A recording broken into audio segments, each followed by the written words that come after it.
Les amis, laissez-moi vous dire qu'on va causer d'un bouquin, c'est quelque chose. Croyez-moi que ça va saigner du nez. Sociologie du hardeur de Lounès Darbois. Évidemment, ça parle pornographie. La finalité de la pornographie de celui qui regarde étant la masturbation. C'est un sujet qui va concerner principalement les hommes qui se tapent la nouille, même s'il y a évidemment aussi des femmes qui se tapotent l'escalope. Alors, petite parenthèse avant de commencer, autant vous le dire tout de suite, ça va déborder. Donc pour ceux qui sont venus chercher de la poésie, c'est pas ici. Là, moi je suis en 5ème et je compte pas rétrograder. Qu'on se mette bien d'accord. Feu rouge, pas feu rouge, vieille qui traverse, j'en ai rien à foutre, je passe. On va au plus vite et comme tout le monde est pressé, ça m'arrange de faire ça à l'ancienne. 4-4-2 jusqu'à la fin, les gars. Comment il commence ce livre? Eh ben il commence par cette citation magnifique de Solzhenitsyn. Ça te met tout de suite dans le bain. On a servi les peuples plus facilement avec la pornographie que par des miradors. L'histoire du bouquin, c'est quoi? Alors c'est un dialogue entre Lounès Darbois et un pote d'enfance, Cyril. Alors tu vois, ils ont 11 ans, c'est des collégiens de 6ème, et ce pote il tombe sur les cassettes de cul de son daron. Alors le môme il flaire la bonne affaire, et en fait profiter toute la bande de copains. Puis les deux acolytes se revoient 20 ans après. Et dans la discussion des souvenirs d'enfance, où on se remémore timidement les premiers amours, vient le sujet de la pornographie. Cyril racontera sa grosse difficulté qu'il a eu d'en sortir. Il cherchera à comprendre ce qu'est cette industrie, ce qui lui permettra de s'en sortir. Et le long du livre, la causerie des deux camarades lèvera le voile sur cette grosse entreprise bien huilée. Et c'est pas rien les gars. Alors je vais vous dire franchement, ce livre est très bon. Déjà il est super bien écrit, le style est extrêmement drôle, tout en étant très sérieux. Et bien plus que sérieux, puisqu'il va là où tous les autres ne vont pas. Alors qu'a fait Lounès Darbois? Eh ben écoute mon pote, il t'a mâché le boulot. Il a fait le taf. Pour te donner les moyens de te défaire de cette merde. Et c'est principalement en ça que ce livre est incontournable. Pas simplement parce qu'il est bien écrit, c'est surtout que ce livre va, et je crois, a pour ambition de te donner les armes pour combattre et retrouver ta dignité. Ce livre va t'aider à briser tes chaînes pour découvrir que la vie, c'est 1 million de fois plus que la petite giclette de 3 secondes précédée d'heures perdues devant femme mature, BBW, BDSM, dildo. Si tu vois ce que je veux dire. C'est en ça que ce livre est très fort. Ce livre s'attaque frontalement à la pornographie. Et quand t'as lu ce livre, t'es armé. Après, t'en fais ce que t'en veux. Hein. Écoute ça. Page 16 du livre. Le diable a pour mission d'entraîner l'homme en enfer. À une condition bien précise. Avec l'assentiment, avec le libre arbitre, avec le plein gré de l'homme. Quel abaissement plus librement consenti quand on y réfléchit 2 secondes que de rentrer chez soi se branler, même si personne ne nous voit. La pornographie démolit l'image de la femme qui se prostitue certes, mais aussi, rappelons-le, la dignité de l'homme qui y succombe.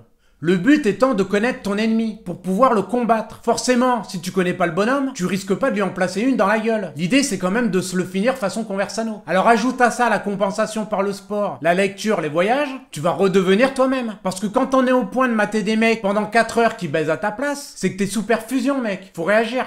Le livre va totalement à contre-courant de tout ce qui se fait ou se dit. C'est un sujet pas du tout pris au sérieux par les pouvoirs publics. Enfin si, c'est pris au sérieux, mais dans le sens où il t'encourage. T'as toujours un article de merde pour t'expliquer le bienfait de la branlette. Branlez-vous, on s'occupe de tout. Ouais, mais la loi du travail, elle t'occupe. Tu vas sur Xporn, il y a une éjac faciale sur une naine cul-jatte, tu vas voir, c'est que du bonheur. On est passé de faites l'amour, pas la guerre, à branlez-vous pendant qu'on fait la guerre. Quand t'es bourré, défoncé H24, le rouleau de PQ dans le champ de vision, t'es pas un problème pour l'élite.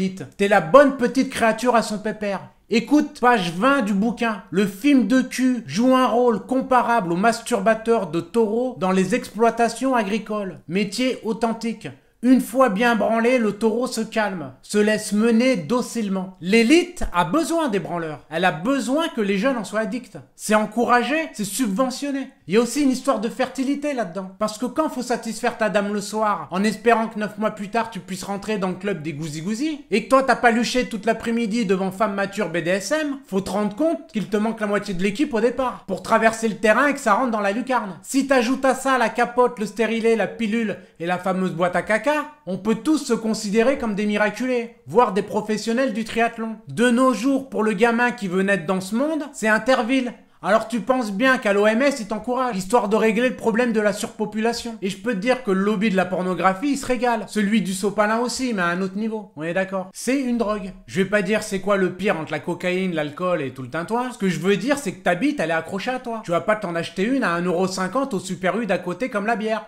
Non. Et tu vas pas non plus te la couper. Même si ça s'est fait à une époque. Bref, va pas te couper la bite à la fin de la vidéo, hein. Pour pisser, c'est quand même le top, hein. On a beau dire, mais bon. Ce que je veux dire, c'est que c'est réellement une addiction, dont beaucoup de jeunes et moins jeunes souffrent en silence et dans la honte. Parce que ça, t'en parles pas. Et en plus, t'as les médias qui te disent, vas-y, c'est bien, paye ta tournée. Tu retournes au collège, les joues bien rouges, et t'as ton prof qui t'explique comment sodomiser ton pote en lui trifouillant l'oignon. Comment veux-tu que ce gamin s'en sorte plus tard? Surtout maintenant avec Internet. C'est fini le catalogue La Redoute, les gars. On est monté d'un cran, là. Faut prendre ça très au sérieux. Que ce soit pour vous ou pour vos gosses. Ça peut être destructeur. Après, faut se détendre aussi, hein. C'est normal à l'adolescence.